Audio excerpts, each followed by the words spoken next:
Un año más damos paso a la presentación de Conexión Educativa que nos está acompañando en estas jornadas ATBC 2013. En este caso, el bloque se titula Los oficios en la TV educativa. La palabra oficio significa hacer o realizar una obra. Los oficios eran agrupados en gremios durante la Edad Media. Actualmente se aplica a actividades prácticas e intelectuales constituyéndose en medios de vida. Los oficios en la TV educativa, entonces, decíamos, disertación a cargo del profesor Leonardo Caló, licenciado en Historia y director de Conexión Educativa, del doctor Alejandro Casas, escritor, y del capitán Enrique Rodríguez Nievas. Les damos la bienvenida a este panel. Muchísimas gracias por acompañarnos y sin más, los dejamos entonces con el público. Muchas gracias. ¿Puedo? Hola. Hola. ¿Se escucha? Ah, bueno, hola. Bueno. Sí, no solamente que no veo, sino que ya no escucho. Pues me anoté todo acá, pero digo, qué bueno, y no veo nada de lo que anoté. Bueno, han tenido recién una interesante, inteligente y entretenida charla. Bueno, y ahora estamos nosotros. Bueno, mi nombre es Leonardo Caló. Tengo el gusto de estar acá hace casi 10 años. Este año, perdón,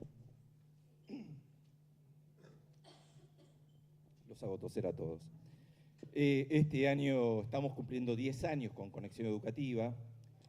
También es un proyecto de responsabilidad social empresaria de la empresa Red Intercable.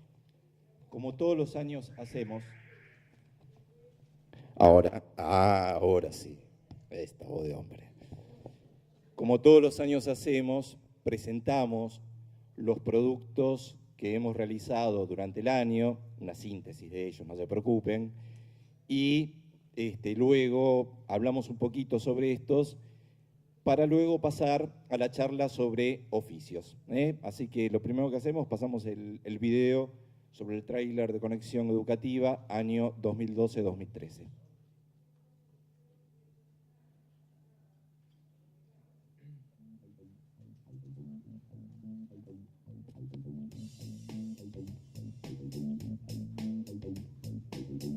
Me pareció interesante ver, como para muchos de nosotros, el pasado nos determina tanto, darnos la posibilidad de pensar que hay cosas que no sabemos.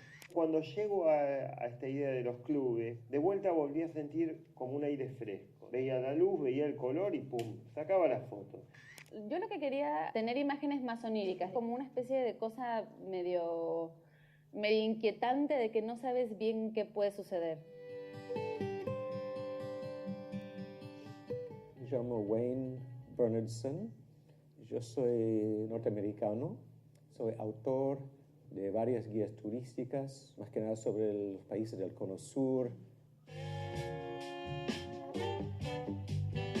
La posibilidad de hacerse actor me parece que no está negada a nadie.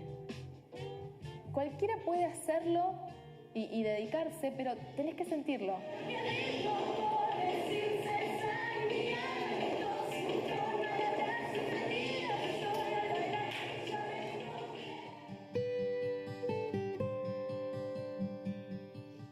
Muchas veces vos podés partir de un guión ya armado, sabiendo cuáles son los diálogos, y otras veces empezás a tirar imágenes como si fuese una especie de cadáver exquisito en el cual vas armando secuencias de situaciones y bueno, se va sorprendiendo uno a medida que va avanzando con la creación de esa historieta. Hola, ¿cómo están? Mi nombre es Raúl Finkel y quiero invitarlos a que hablemos de cine. Toda película propone un universo de ideas, de formas de comunicación, de valores, de modos de estar en el mundo. Este es un retrato, probablemente sea de finales del siglo XIX. Tiene un corte, mucha suciedad superficial. Hola, les doy la bienvenida a una nueva emisión de Educando al Cerebro. Vamos a hablar sobre la influencia del juego en el crecimiento infantil.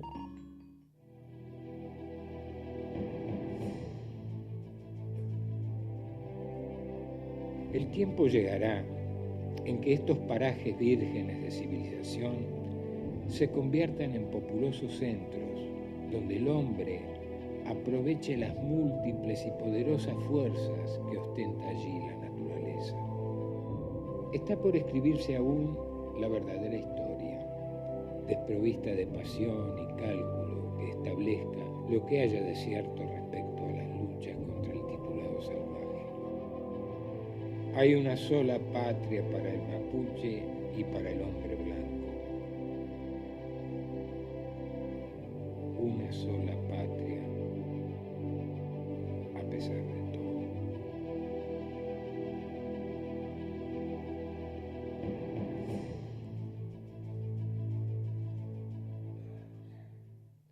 Bueno, dijimos íbamos a pasar una muy breve síntesis de lo que hicimos este año. Dos cosas nomás. Uno, en Educando al Cerebro, que es un programa que queremos mucho. Acá está la conductora, la psicóloga María Laura Manca, y que el año pasado no solamente fue premiado como el mejor programa educativo de 2012 por ATBC, sino que a su vez ganó el Gran Premio del Jurado como el mejor programa de la televisión por cable 2012, y realmente para nosotros es un orgullo haber trabajado sobre ese formato. Es un formato que justamente se dirige en gran parte a la huella cerebral que tienen los chicos desde los 0 a los 6 años. Este año el desafío es empezar a trabajar con adolescentes, y bueno, ya nos hemos puesto con eso. Y en segundo lugar, ahí veían un documental, el que aparecía no era Indiana Jones, era yo. Les digo porque los vi entusiasmados, y no era Indiana Jones, era yo. No el del caballo me bajaron, me dieron un caballito de madera y me dijeron únicamente cabalgás con esto. Pero, que bueno, son las historias que venimos haciendo todos los años sobre héroes anónimos. Perito Moreno es el menos conocido de los morenos, el que menos propaganda tiene, y sin embargo, y sin que se me enoje ningún chileno acá en esta sala, fue el que nos dio gran parte de toda la Patagonia verde que este país tiene, y el que de alguna manera trató de aunar y trató de que no hubiera matanzas de indígenas, por más que la historia en todo ese relato es bastante complejo de tratarla desde el día de hoy. Entonces, bueno, nos va a seguir llevando siempre, nos va a gustar seguir haciendo este tipo de historias y pasarlas por la pantalla de conexión.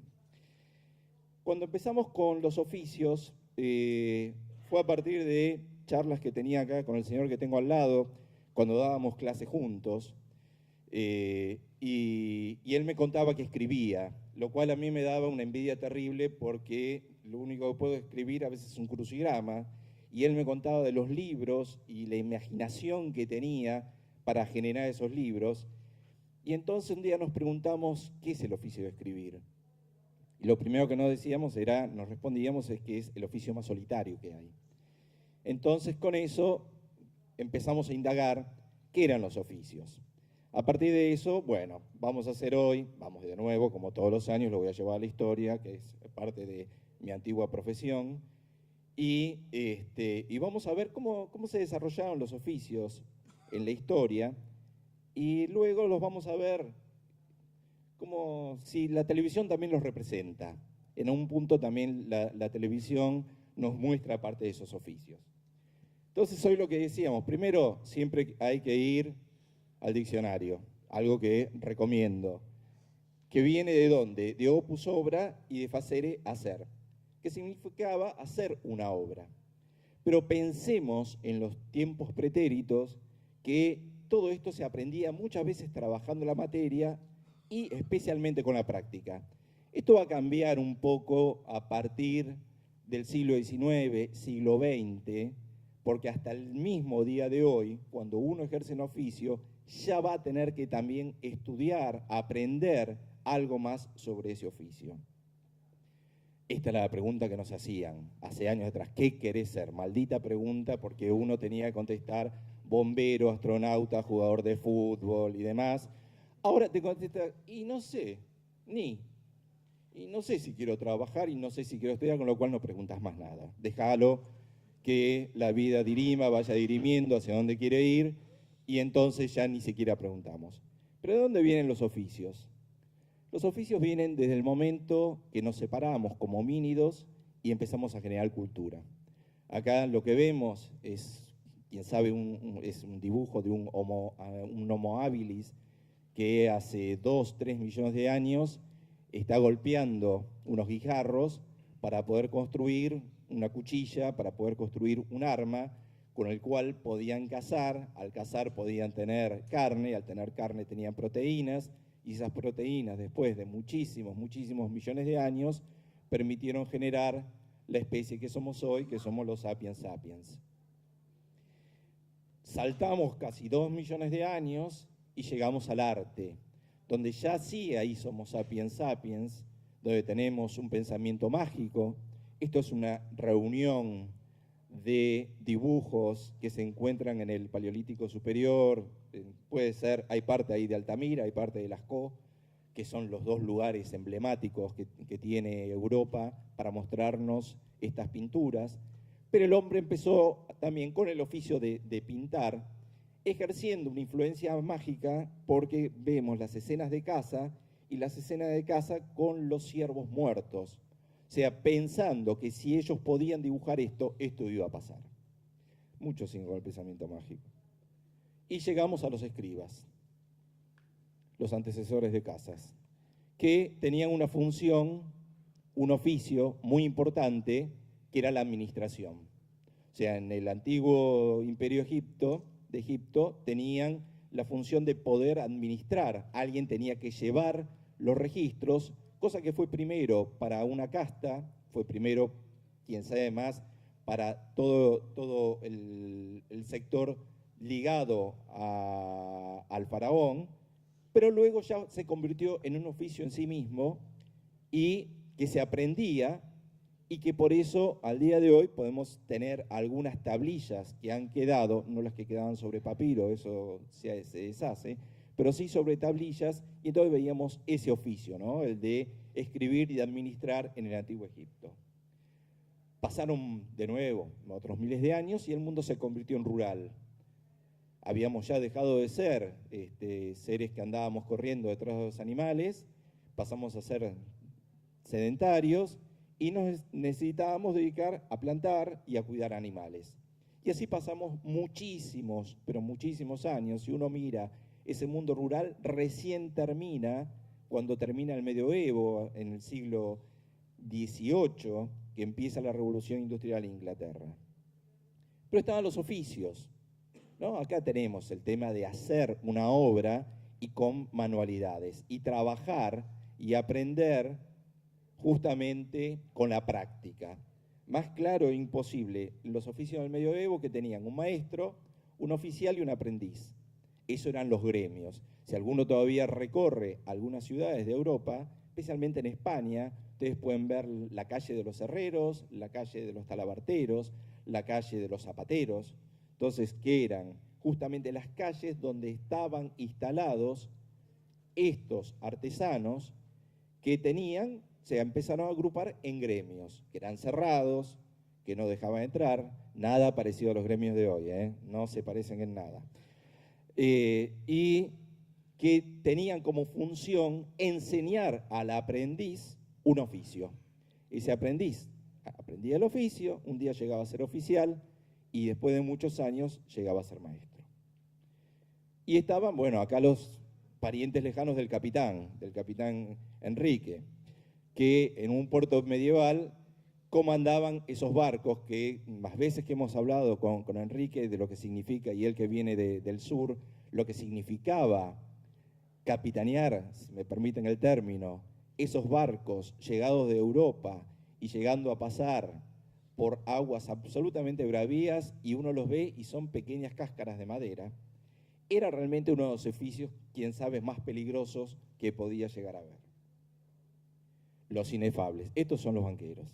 Acá los tenemos desde fines del siglo XV, siglo XVI, norte de Italia, que se empiezan a conformar los banqueros. Había también antes, pero no, típico de italiano, se dieron cuenta que no solamente que tenían que administrar con monedas, sino que también, armando letras de cambio, podían hacer, no sé qué se abrió acá, podían hacer que la gente les depositara su dinero y ellos emitir justamente este papel, esta letra de cambio, y a partir de eso pagar. De ahí se van a Suiza y queda conformado uno de los sistemas bancarios más antiguos que tiene la humanidad. Por suerte existían los músicos, con músicos que tenían instrumentos de cuerda, como laúd, teníamos, acuérdense de los trovadores, también algunos instrumentos de percusión. El clavicordio es menos claro, no se sabe si es en el siglo XVII que nace, pero ya digo, estos instrumentos que utilizaban los músicos, que principalmente lo hacían en fiestas, pero de nuevo, en fiestas de la nobleza, muy pocos en fiestas populares. Estamos hablando de los músicos casi siempre, igual que gran parte del arte, respondían a quienes estaban en ese momento en una corte.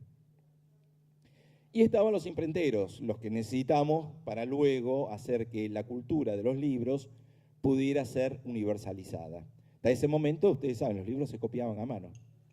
Tenían todas copias a mano hasta que llega Gutenberg y empiezan a existir los imprenteros, que son el gremio de los tipógrafos que llegaron hasta ahora, hasta la actualidad. Era un gremio muy fuerte a principios del siglo XX, un gremio que se habían desarrollado mucho en Europa, con raíces anarquistas y socialistas, y que provienen de nuevo desde Europa, desde fines del siglo XV. Alguien lo tenía que hacer. Con este oficio perdías la cabeza, pero siempre existieron quienes tomaban este tipo de oficios y que son conocidos a partir de la Revolución Francesa, pero existen desde antes y siguieron mucho después, y no solamente en Francia. Pero acá es sí donde cambia, donde empieza a cambiar el mundo fuerte con la Revolución Industrial, y ustedes pueden ver que quienes tenían que trabajar en el oficio de tejer, en los telares, eran principalmente mujeres y niños. Un tema de manualidades, un tema de tamaño de manos, un tema de cuidados. Eran las mujeres y los niños quienes mejor trabajaban en la industria textil que se empieza a universalizar a partir de un invento que ocurre en Inglaterra, que es la máquina de vapor. Ahí tenemos ya los talleres, y allá atrás pueden ver alguna rueda y seguramente enganchadas distintos telares a lo que era una máquina de vapor que permitía poner a una fábrica en el lugar donde uno quisiera y no, como estaban hasta ese momento, al lado de un curso de agua. Empezamos a tener también nuestros temas a partir de esta revolución industrial. Se necesitaba carbón. Esta es una foto que debe ser de fines del siglo XIX en Gales. Seguramente estuve hablando ayer con un profesor inglés y me decía, es muy probable que esto sea de Gales, que es el lugar donde mayor cantidad de minas de carbón existían. ¿Y qué se utilizaban? Se utilizaban a los chicos porque podían pasar por las galerías pequeñitas y sacar el carbón, picar el carbón y a su vez luego empujar los vagones, que en ese espacio únicamente los chicos entraban.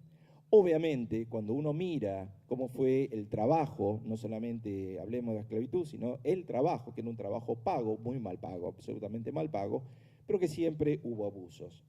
Y que esos abusos en un momento hicieron que en mayo del 86 en Chicago ocurriera una matanza a partir de una enorme huelga. Chicago era la segunda ciudad en ese momento en Estados Unidos, y tenía una fuerte mano de obra que llegaba especialmente de una Europa muy pobre, muy hambrienta, y entonces llegan a Chicago gran cantidad de obreros alemanes, lituanos, franceses, especialmente gente del norte de Inglaterra, irlandeses, especialmente irlandeses, y en una de las revueltas que era por las 8 horas.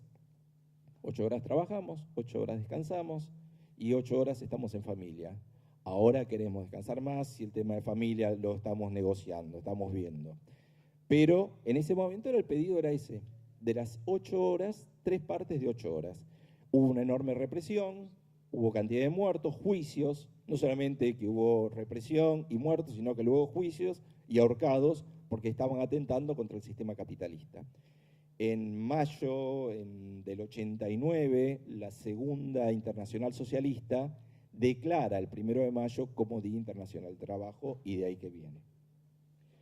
Y después, en el siglo XX, empezamos a tener oficios que también tenían que ver ya con algo que un poquito más adelante vamos a ver, que son las profesiones.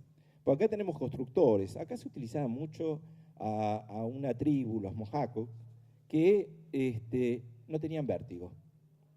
Era gente, no se sabe por qué, me interesaría enormemente hoy hacer una tomografía computada de esto, pero era gente que no tenía vértigo. Esta es una foto muy famosa, ahora le hacen un huequito y uno aparece con la carita ahí y hace que está sentado, pero realmente era el auge de la construcción que ocurre durante el siglo XX, y tenemos ese enorme oficio que al día de hoy sigue siendo el de los constructores. Las fábricas empiezan a ser más técnicas, a utilizar otros elementos y a utilizar otros recursos humanos. Acá estamos viendo una fábrica que están construyendo alas de avión, donde no solamente tenemos seguramente oficiales cortadores, tenemos gente que diseña, sino ya también empiezan a trabajar ingenieros aeronáuticos, empiezan a trabajar físicos, o sea que ya hay un trabajo compartido en esas fábricas y no solamente oficios. Otros inefables, los gerentes. Ahí tenemos a los otros, ¿no es cierto? Que empiezan a ser necesarios, ¿para qué? Para gerenciar, para hacer el management ¿de dónde? De los bancos, de las empresas, de las constructoras, de todo. O sea, el cuello blanco, los white collar, que siguen siendo y van a seguir siendo. Ahí, en un primer momento, muchos de ellos no tenían una profesión, quién sabe si un oficio, de saber cómo manejarse con gente y demás, pero luego ya es un oficio que se profesionaliza. Entonces, ¿qué son las profesiones? Pues acá, ya digo, vamos a encontrar un lugar donde que hay oficio y que hay profesión. Entonces, la profesión son ocupaciones que requieren conocimiento y formación. O sea, soy bioquímico, bueno, fui a la Facultad de Ciencias Exactas, me recibí y estoy formado en eso. ¿Cuál es tu oficio? Y soy investigador. ¿Cuál es tu profesión? Bueno, soy bioquímico. Es una línea demasiado delgada. Yo dije, en esto me meto en un lío. Pues es una línea absolutamente delgada en este momento. Lo que era tan claro en el medioevo, en este momento, ya las profesiones es el concepto que se aplica para decir, bueno, no soy aficionado a, yo no soy profesional de independiente. Puedo ser aficionado independiente y así se me caen las lágrimas. Pero no soy de profesión.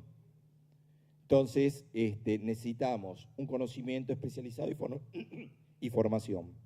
Entonces, claro, vamos a tener los nuevos oficios. Un bioquímico que trabaja en genómica, justamente es esto. Son los oficios del siglo XXI y de los que todos dependemos siempre, y no vamos a dejar de depender, son de los informáticos, ¿no? Que los informáticos nos han dado vuelta a la vida de hace 50 años y siempre vamos a estar dependiendo de ellos. Tanto en oficio, aquellos que arreglan una computadora, tanto como aquellos que realmente son ingenieros de software y demás, y que desarrollan programas y que desarrollan esa ingeniería tan necesaria para todo el resto de las demás profesiones. Ahora, ¿cómo se ve esto en la televisión? Vamos a tomar las series. O sea, algunos últimamente nos hemos fanatizado de series, en algún punto vemos televisión abierta, vemos televisión por cable, y muchos de nosotros hemos tomado las series. Entonces dije, bueno, vamos a ver los oficios en las series. Y acá tenemos el primero, muy famoso, Seinfeld, que durante los años 80 es el oficio del comediante. Los otros tres no sabemos a qué se dedican. Vamos a ver unos cuantos así, que vamos a ver, que sabemos de uno, pero de los otros no tenemos ni idea a qué se dedican. Este es el caso de Seinfeld. Bueno, había fotos mejores, juro para platea masculina que había fotos mucho mejores, pero se me iban a distraer. Tema que también mostramos un oficio, el del guardavida, y lo hicimos famoso a través de Baywatch. Parapsicólogo, es un oficio es un mentalista, una persona que empieza a resolver casos a partir de que le matan a la mujer y a la hija, y entonces empiezan a resolver algunos casos utilizando sus supuestos poderes. Los funebreros, 6 Feet Under, que acá, bueno, necesitamos un muerto. Sin un muerto esta serie no tiene gracia. O sea, si me sacan al muerto, no la podemos desarrollar. Entonces, ¿qué hacemos? Primero tenemos la muerte, tenemos un muerto que lo tenemos que enterrar, y a partir de eso contamos nuestra historia, ¿no es cierto? Tenemos el antagonista, el punto de giro, etcétera, etcétera, todo lo que las historias en televisión necesitan, pero acá lo que necesitamos es un muerto.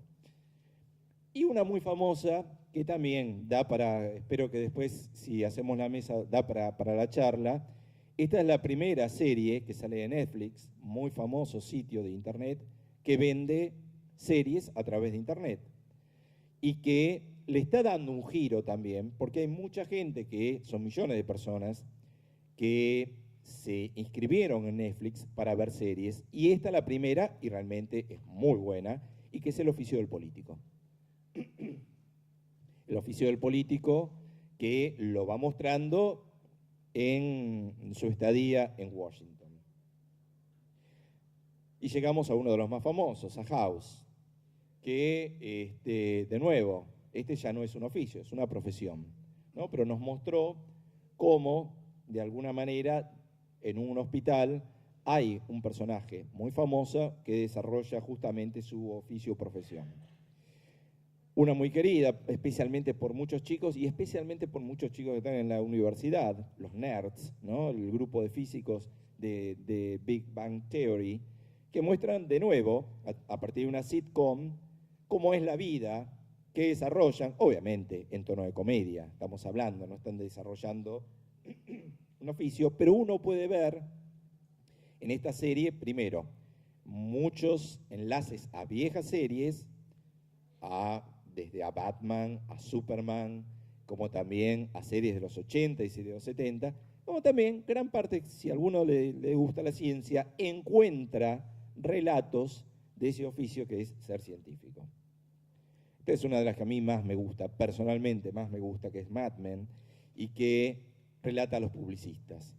Mad Men pues viene de los hombres de Madison Avenue, Mad Men, y que los hombres de Madison Avenue se dedicaban, a partir de los años 50, a hacer publicidad. O sea, se necesitaba vender el gran consumo, y entonces enormes empresas como Chrysler, Ford, Coca-Cola y demás, tenían empresas que la mayoría de ellas estaban ubicadas en la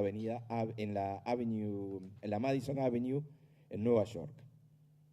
Y por último, vamos a ver una Argentina donde tenemos profesión desconocida. Excepto un vendedor de zapatos, en algún momento son profesiones absolutamente desconocidas, con lo cual ahí no podemos hablar demasiado. De nuevo, es un formato de sitcom, también que viene también de otro formato que también fue vendido desde afuera, pero que en este caso, sacando el vendedor de zapatos, realmente no pudimos buscar mucho más oficios. Con esto yo les agradezco mucho la atención que han tenido, y ahora pasamos a hablar con el profesor Casas.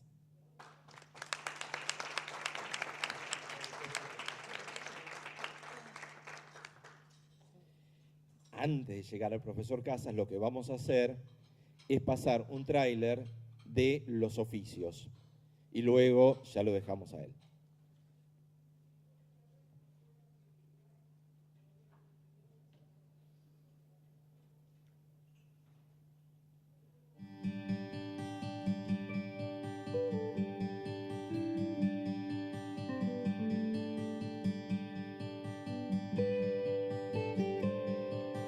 La buena conservación de las obras de arte dependen mucho del material y del clima que lo rodea. Los factores de deterioro básicamente son la humedad, la luz, la temperatura. Entonces yo creo que uno tiene que estar siempre especializándose para poder resolver un problema. Hay elementos teatrales que tenemos que tener en cuenta los actores cuando trabajamos en teatro, que son el trabajo de la voz, el trabajo de proyectar la emoción, de que fluya la emoción de una manera expansiva.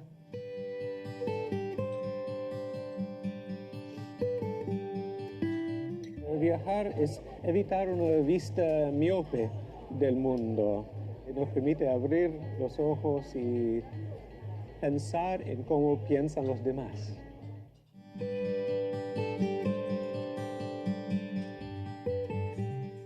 Soy Ariel López D y creo que lo que hago es animar y dibujar. Con el tiempo se torna en un oficio. Uno sabe cómo abordar más rápido un tema y todos los temas son diferentes, así que todas las ilustraciones son distintas. Siempre hay algo nuevo para poder aportarle a la hoja.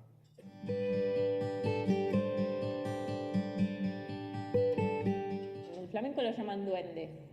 Cuando gritan ole, el bailarín hace algo o el cantador hace algo y se grita ole, es cuando se llega como a ese punto máximo de expresión, de unión, es como una cosa medio mágica, como una chispa.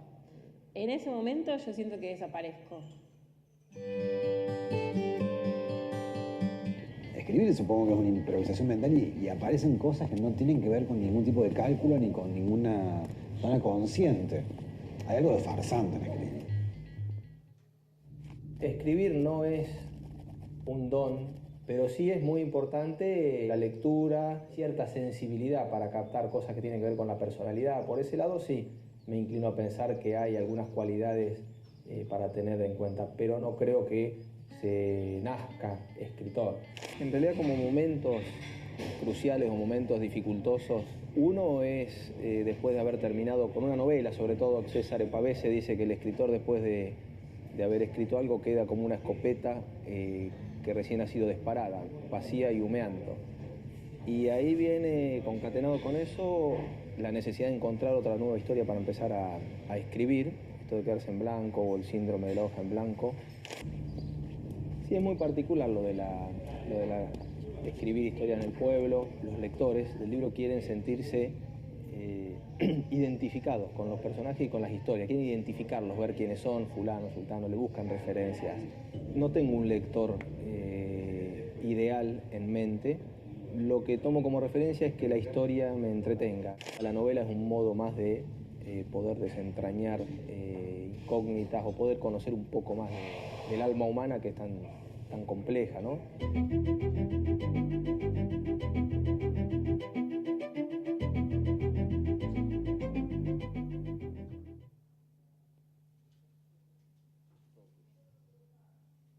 Bueno, ¿anda esto? ¿Se escucha? Bueno, voy a referirme brevemente a 2 o 3 cuestiones que tienen que ver con mi experiencia personal como escritor. 9 de Julio, el lugar al que pertenezco, es una ciudad chica o un pueblo grande, no tiene más de 60.000 habitantes, del interior de la provincia de Buenos Aires, en el que, si bien no todos se conocen con el grado de intimidad con el que pueden darse las relaciones humanas en las comunidades pequeñas, existe un trato cotidiano más o menos frecuente y asiduo, a diferencia del anonimato que existe en las grandes ciudades.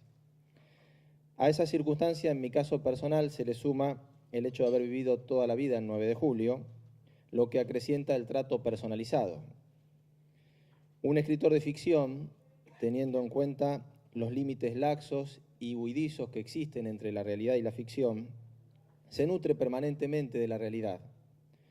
Hace de ella su materia prima, anda por la vida como un cazador avesado, escuchando historias, tomando notas de la realidad circundante, como dice Haroldo Conti, el oficio de cazar hombres e historias.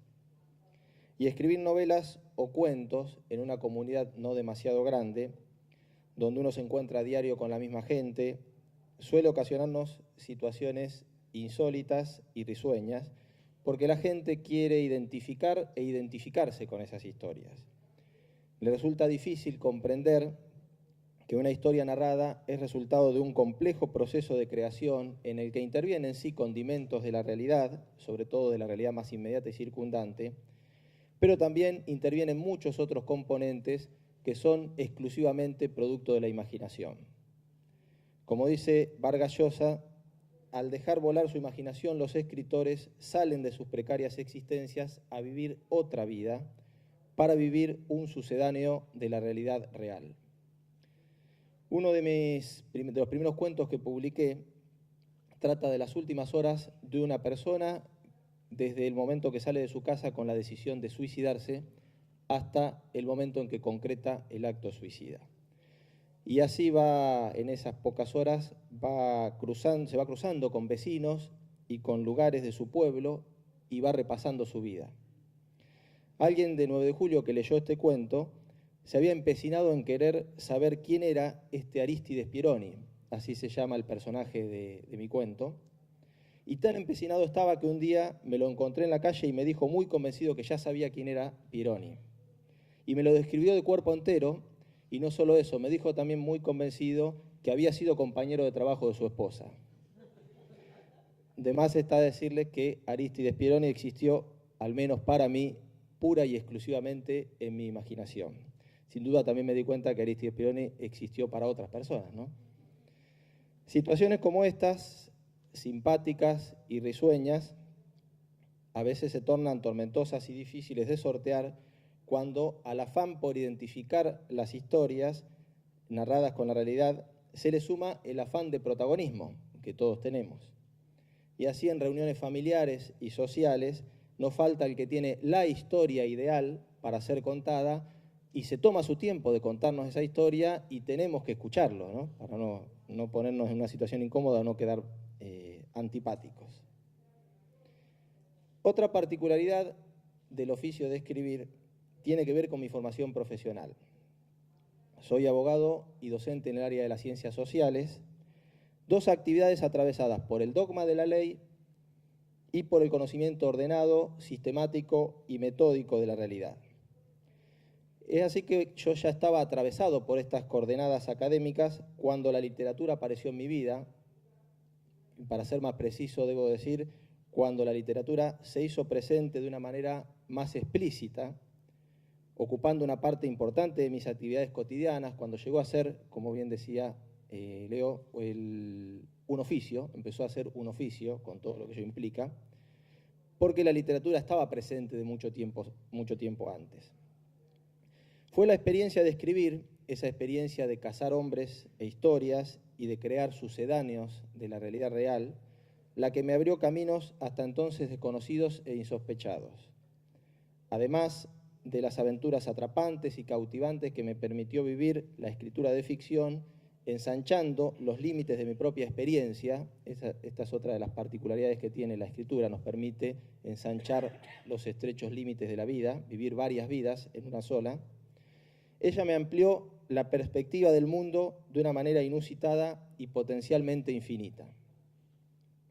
Por eso soy un convencido de que los planes de estudio de las universidades deberían contemplar seriamente la inserción de la literatura de ficción en las instancias de grado como en las de posgrado, revalorizando, en cierta forma, la formación humanística de otras épocas. En este sentido, dice Kundera, que si es cierto que la filosofía y las ciencias han olvidado el ser del hombre, la novela permite recuperar la exploración de este ser olvidado. Y agrega, todas las novelas de todos los tiempos se orientan hacia el enigma del yo.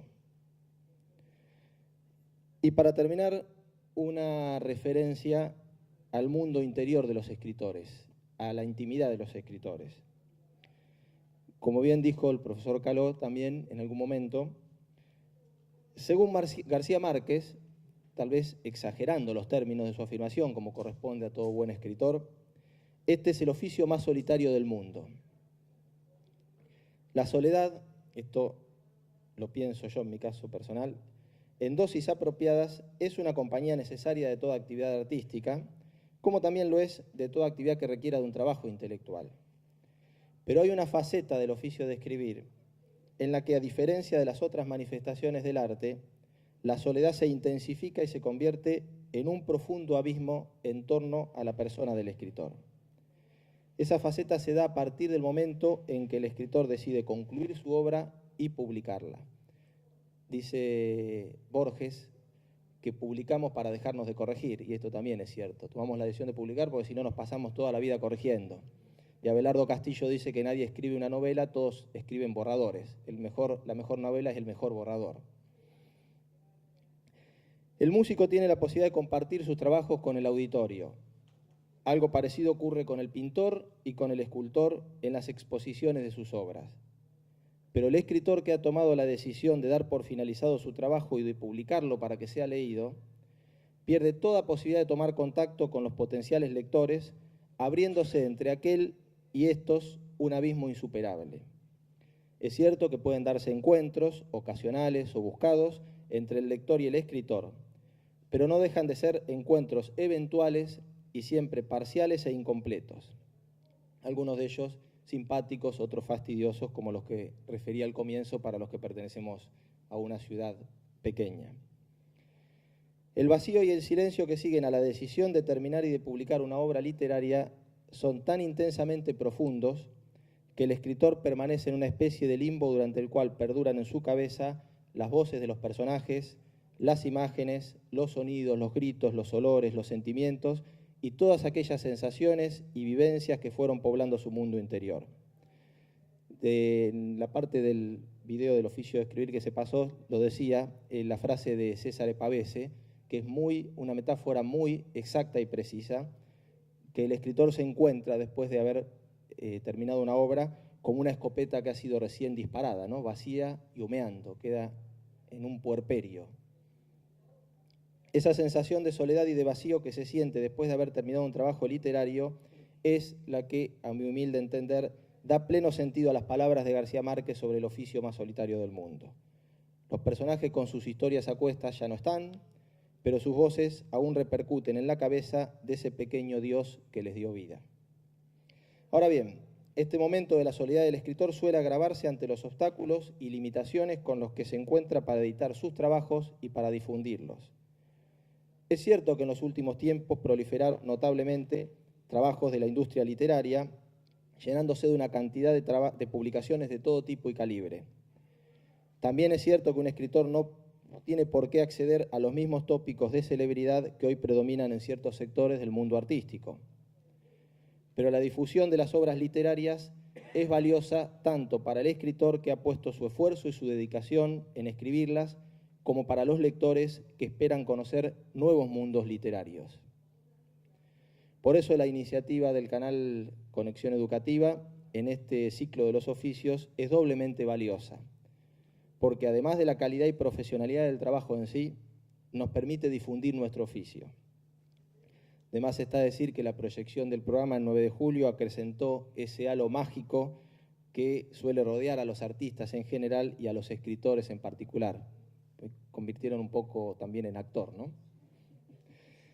Y en lo personal, y esto ya para terminar, significó para mí una experiencia enriquecedora, para mí y para mi familia, porque los muchachos se instalaron a pleno en mi casa también, porque yo escribo mucho de noche, me levanto mucho a la madrugada, teníamos que recrear un poco esa situación. En lo personal significó una experiencia muy enriquecedora y placentera que agradezco enormemente a Leonardo Caló y a todo su equipo de trabajo.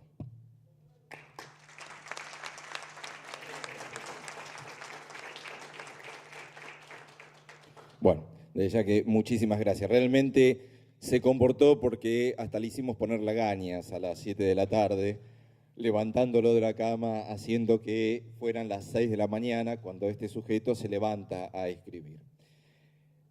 Bueno, ahora lo quiero presentar al capitán Enrique Rodríguez Nievas, que bueno, nos conocimos hace 2 años en Ushuaia. Yo decía que soy un enamorado de los barcos. Me dijo, bueno, mira, podemos ir, te muestro cómo es la entrada al puerto de Ushuaia. Perfecto, ¿no? Siempre me había llamado la atención este oficio del práctico. Me dice, es solo levantarnos a las 4 de la mañana, embarcarnos en una pequeña lancha, ir al medio del océano, subirnos por una escalerita. Digo, ¿y hay viento? No, nunca más de 160 kilómetros por hora. ¿Y las olas son muy grandes? No mucho más de 4 o 5 metros. Bueno, ahí nos quedamos con Nicolás y con Adrián, que estábamos ahí muy tranquilos, dormimos muy tranquilamente esa noche y al otro día a la mañana nos embarcamos con Enrique y vivimos, quién sabe, para nosotros una de las grandes experiencias de nuestra vida. Los dejo ahora con el capitán y antes les presentamos un tráiler del oficio del práctico en el fin del mundo, que espero que se abra.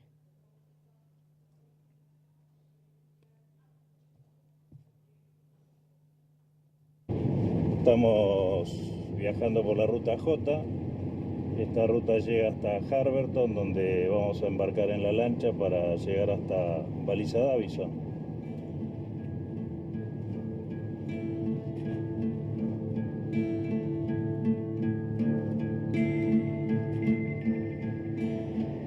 Soy Enrique Rodríguez Nieva, práctico de la Patagonia, el litoral marítimo sur, que abarca desde Bahía San Blas hasta Ushuaia.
¿Sale esto? Sí. Bueno, buenos días.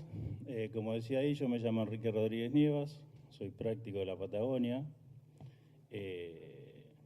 nacido acá en Capital Federal, criado en Quilmes. Como pasó ahí en algún video, los chicos no saben qué quieren ser cuando son chicos, pero bueno, será por la cercanía de haber vivido frente al río, que yo creo que desde chico quise ser esto, ¿no? Lo que soy ahora. Para llegar a ser práctico, primero hay que ser capitán. Después que uno ha navegado un tiempo como capitán en la zona que quiere ser práctico y toma todo el conocimiento necesario para poder maniobrar los barcos, rinde exámenes en la escuela de náutica y después de algunas prácticas llega a tener la habilitación de práctico. En el caso mío, de la Patagonia. Hay varias zonas en la Argentina. Los prácticos no somos muchos, en la Patagonia somos solo 15. Y básicamente el trabajo nuestro es ser asesores de los capitanes en la navegación y en la maniobra. Y caso que haya un barco de bandera extranjera, también somos asesores en la parte legal hacia el capitán, ¿no? Somos, como dije, somos asesores, no somos los capitanes de los barcos cuando subimos a los barcos. Lo asesoramos. ¿Y qué quiere decir asesorarlo? Es tratar de hacer nuestra voluntad muchas veces sobre la voluntad del capitán. Como dicen algún ruso que yo conocí, que capitán ruso que venía a Ushuaia, decía que en una cueva tiene que haber solamente un oso, porque si hay dos osos se pelean y no sabe quién decide. Bueno, lo mismo pasa con el tema de las maniobras. Cuando maniobra uno solo. Por más que los dos sepan, tiene que maniobrar uno solo, si no se terminan peleando. ¿Qué ha pasado? A mí me ha pasado a veces pelearme, pero bueno, siempre terminamos en buenos términos. Bueno, yo hace 17 años que soy práctico. Primero viví 6 años en Puerto Madryn, ahora ya va para 11 años que vivo en Ushuaia. Trabajo en el canal de Ville, en el puerto de Ushuaia. Tenemos un tráfico bastante intenso en la época de verano.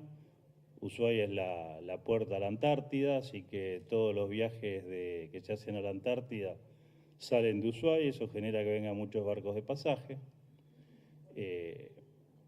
También vienen, obviamente, durante todo el año barcos de carga, como ese que vieron ustedes, que es un portacontenedor, Vienen petroleros, pesqueros, barcos de investigación. Es un puerto bastante frecuentado. También trabajo en el cargadero de San Sebastián, en el cargadero de Cuyen, que son 2 cargaderos de petróleo que hay en Tierra del Fuego, donde el barco va y se amarra a una monoboya, no a un muelle. Y en el puerto de Puerto Deseado, que es un puerto de la provincia de Santa Cruz. Como dije, somos 15 prácticos en la Patagonia. El practicaje es un servicio público brindado por empresas privadas. O sea, cada empresa tiene sus clientes, por eso, como dije recién, nosotros trabajamos en esos puertos y no trabajamos en otros puertos que hay en la Patagonia, como Puerto Madryn, Puerto Santa Cruz, Río Gallegos, San Antonio. Y como dije, básicamente es asesorar al capitán, indicarle por dónde hay que ir, qué maniobra se puede hacer, cómo vamos a hacer la maniobra. Es una mezcla, como decía Leo, de arte, oficio, tiene su parte técnica, profesional, pero básicamente es un arte, o sea, una mezcla de todo lo que hablamos recién, un poco de pintor, un poco de versero, un poco de realidad, y todo eso llevar a convencer a una persona que muchas veces cuesta. A mí me pasó una vez estando en el puerto de San Julián que venía entrando con el barco un capitán japonés y cuando le marcaba en el radar que íbamos a entrar por ese lugar, el radar no abría. Entonces no mostraba la puertita por donde iba a entrar el barco.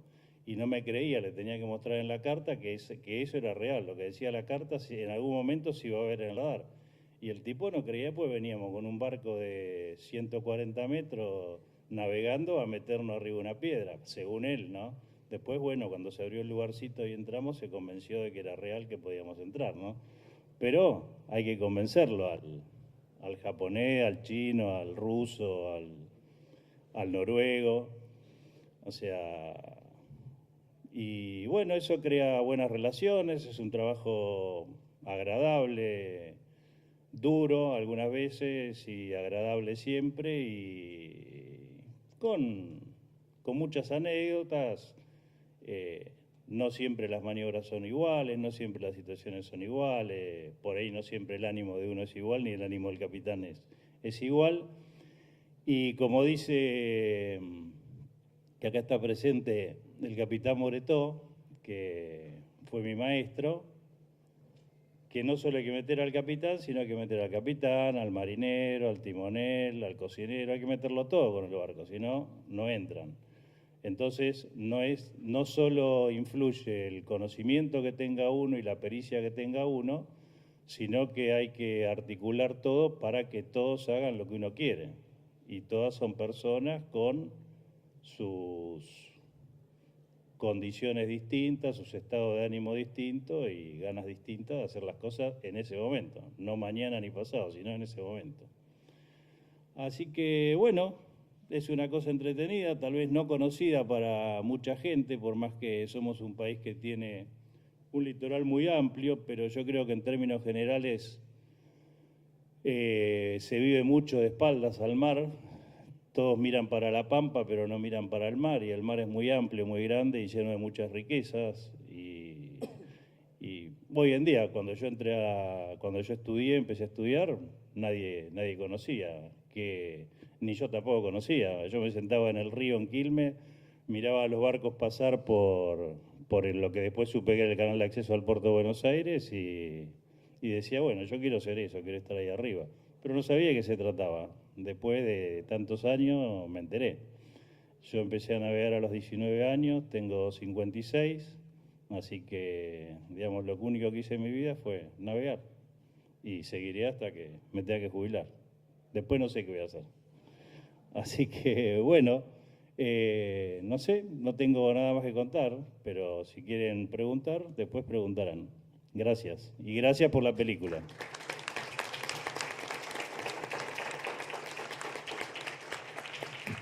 Una de las cosas maravillosas que nos pasó, que ese día arrancamos creo que a las 4 de la mañana en Ushuaia, y que no pudimos amarrar.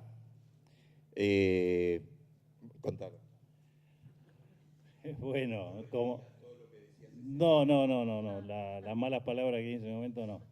Pero, claro, llegamos al puerto de Ushuaia, había un barco amarrado que ocupaba el lugar que nosotros teníamos que ocupar. Ese barco estaba previsto que saliera y, bueno, ahí había un práctico también.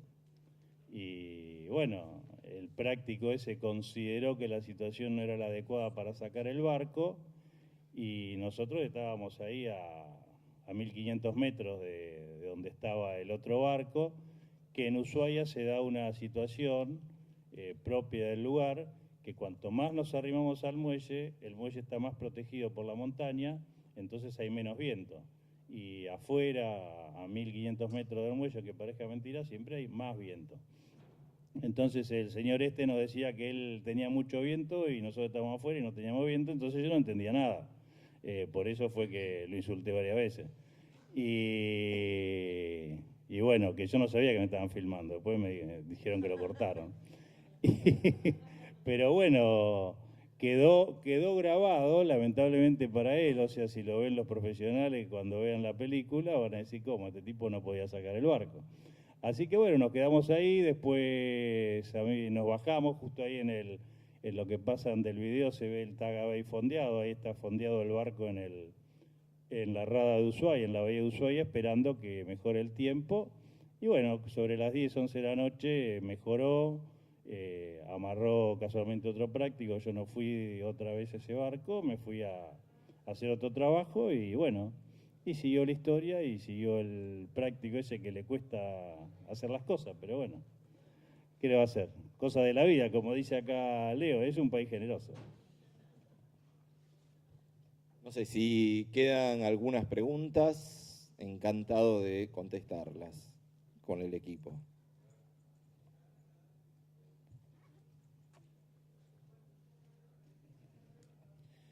Buenas tardes a todos. Bueno, yo soy Jorge Daniel Moretó, soy práctico también, hace 28 años en la misma zona, y quiero solamente aclarar que Enrique me nombró maestro. Yo en alguna pequeña medida he sido maestro de él, solo porque nací antes, pero el artista que es en la maniobra, no lo sembré yo, ya lo tenía en sí mismo. Gracias.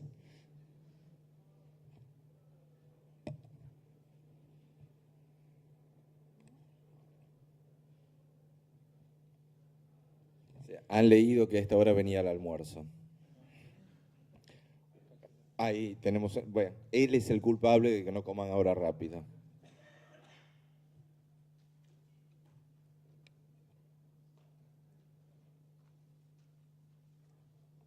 No, quiero llegar a una pregunta en base a algunas acotaciones.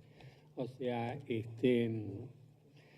hubo un momento en que se comentó en el video que se debe pensar como piensa el otro cuando se está haciendo un trabajo, etcétera. ¿Es correcto? ¿Lo tomé mal? ¿Me escapé? Creo que es cuando piden un trabajo directamente y uno hace el trabajo de acuerdo a lo que la otra persona o la empresa lo necesita. Si no, lo dejo de lado. Sí. Listo. Está bien.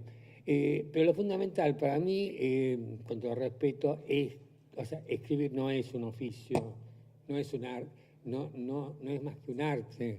O sea, Miguel Ángel tenía entonces 1000 oficios, pero todo era arte. O sea, el oficio, desde el momento que se torna en algo rutinario, ya no le queda la capacidad de crear, la capacidad de imaginar y la capacidad de hacer. El oficio, que a su vez, como en la historia que vos hiciste correctamente, hace que el aprendiz aprenda después lo otro. No se puede aprender a escribir. Escribir uno le nace, lo va haciendo y tiene que tener una base, como él comentó y como vos también, de cultura, de una preparación, etcétera, como para poder llegar al otro. Por eso diferencio en cuanto a todas las otras, digamos, no profesiones, sino oficios, a que jamás puedo poner al escritor dentro del oficio, mataría a la creatividad, o sea, lo que existe, como él en esa novela que dice directamente, él crea un personaje que es totalmente imaginario, inclusive para el lector, que se puede hacer 1000 ideas por cuantos lectores sean, pero quisiera saber si están o no de acuerdo y por qué queda como oficio algo que es un arte, y tenemos miles de exponentes de Borges aquí, desde las hermanas Brontë en Francia y millones de personas que jamás se calificarían como que fue un oficio escribir.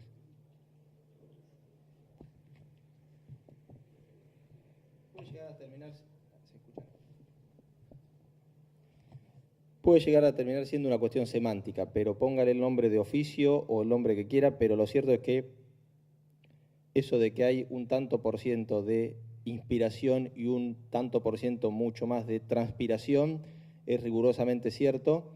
Yo en mi caso personal hice el clic o lo noté y lo advertí cuando, bueno, venía escribiendo, de hecho, en la adolescencia escribía poesía. Por suerte para la poesía dejé de escribir poesías y después empecé a escribir artículos de opinión sobre la realidad política, militaba en mi pueblo, en la política, sobre la política. Y me di cuenta que en un momento dado no eran artículos comunes de opinión, sino que introducía algo que tenía un tono distinto, y era un tono literario. Cuando empecé a escribir cuentos y empecé a tomar clases con 2 escritores, una de ellas ya fallecida, Susana Silvestre, una excelente escritora, y otro escritor que sigue siendo mi maestro, que es Antonio Dalmaceto, me di cuenta realmente que estaba eso del oficio o la palabra que quiera ponerle. Cuando me sentaba a leer y yo creía que había hecho un trabajo excelente y él me marcaba las correcciones y me indicaba el camino para superar esas correcciones, bueno, me di cuenta que hay toda una técnica para emplear, para aplicar, que por supuesto no tiene por qué matar al arte, a lo que tiene de inspiración, de imaginación, de fantasía, pero el trabajo es arduo, créanme que hay que conocer mucho, más allá de que se pueda aprender a través de un método sistemático o no, pero existe y mucho esa cuestión de la técnica, ¿no? Y de la aplicación de una técnica.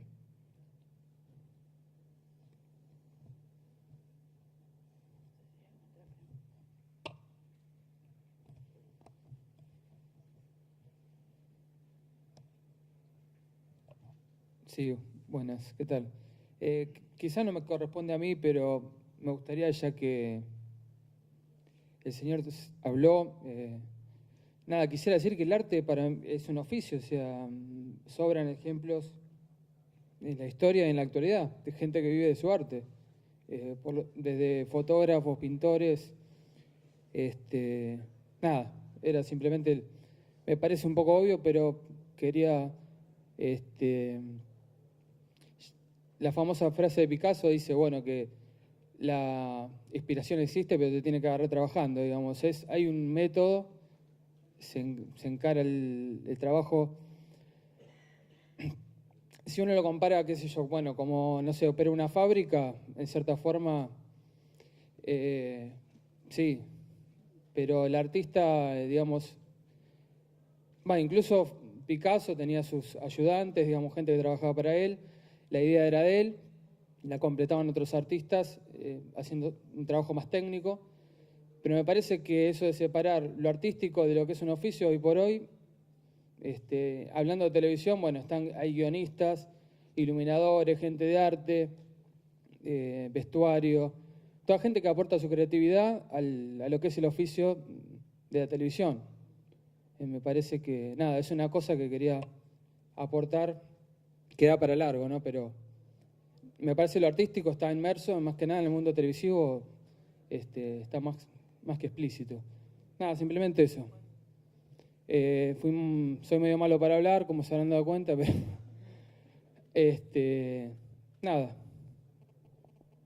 Buen día.